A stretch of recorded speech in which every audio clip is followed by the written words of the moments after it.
Okay, so the other night I felt like improvising something that kind of paid homage to some of the techniques that Kansas used when they wrote their song "Dust in the Wind," and I always had this title in my head in the past called "Ducks in the Wind," and I'm like, I think I want to call this "Ducks in the Wind."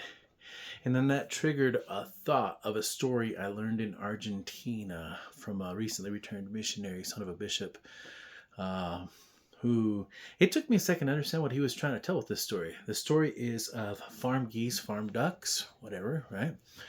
That they spend their days eating the feed given to them by the farmer, hanging out in the pond, and they've got, of course, their like shelter coop type thing, whatever, that they can go into during the hard seasons.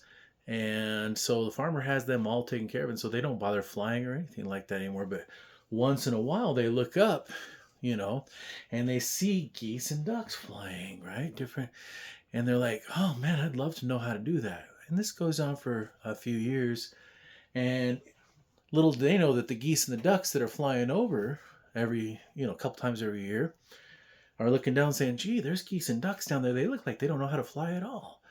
And they finally decide to leave off a flyer around the farm.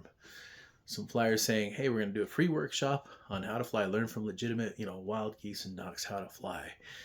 And it's going to be such and such day for so many hours. And the geese and the duck at the farm get all excited. And they say, heck yeah, I've always wanted to know how to do that. So they go ahead and make it to the workshop, and they're struggling at first like people typically do, or animals typically do, right, when they're getting taught new tricks.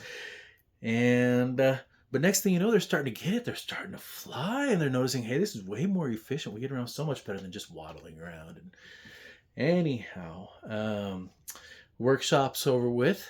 The wild geese congratulate them. Hey, you guys did a really good job. Nice job learning this stuff. Keep remembering the techniques, working on them. You'll get better as you go. And the farm ducks and geese were all excited, and they're like, oh yes, thank you so much, man, you really are going to do it. And they said see you later, and then they went ahead and waddled back to the farm. And when I first heard that story from that guy in Argentina, I'm like, wait, what was the point of that story? It took me a second. The point he was making, of course, was how many of us get taught how to fly, all excited about this new technique that we can learn, and then shortly afterwards we're right back to waddling. Now, I'm a guitar teacher, and I teach kids all the time, or new students all the time, get your neck at an upward angle on your guitar. It's pretty common for me to have to repeat that like 10, 20 lessons in a row before they're finally fully converted to that idea. Even though when I'm there in the moment, they notice that, hey, they're playing better. And there's things in my life where I'm like that too, where I've been taught a good lesson. I know it's a great lesson. And then I turn around and waddle right back to the farm anyhow, right? Fall back into my old routines. But anyhow, struck me as an appropriate story to share. So I told my wife, I'm like, what do you think of this idea? She's like, oh, you got to do that. I'm like, but it's a hymns channel. She says, no, that's a good story because we just had General Conference a week ago. And so we just got taught how to fly a week ago. And how many of us have already caught ourselves waddling since then?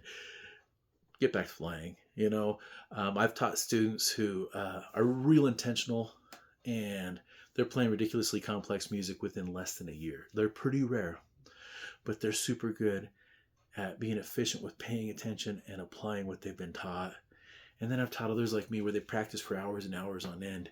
And after hours and hours on end, they accomplish what the other guy accomplishes in, 5 months, right? After years and years for me, right, they accomplish it in 5 months. And so, anyhow, I'm going to play this for you one more time. It's a little improv based off the concepts that are used by Kansas. There's some tension in that first technique. It's kind of 2s against 3s or 4s against 3s, however you want to see it. And it's a really classic technique. Check out Dust in the Wind sometime and see if you can catch how they're doing that too. Here we go. So...